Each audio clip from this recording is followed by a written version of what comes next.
Anecdote du chat.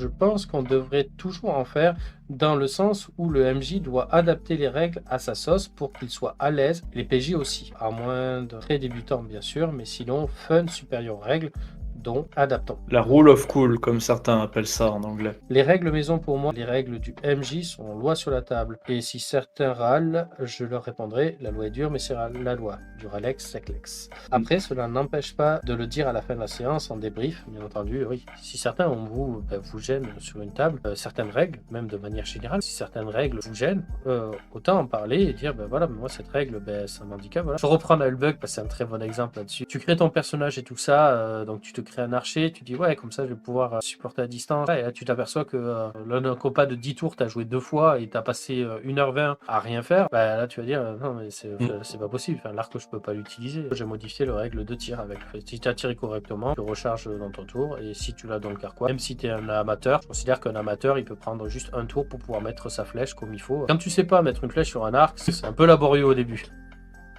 Ouais. Qu'est-ce qu'on a en dessous? J'imagine. En dessous, on a Kaiki.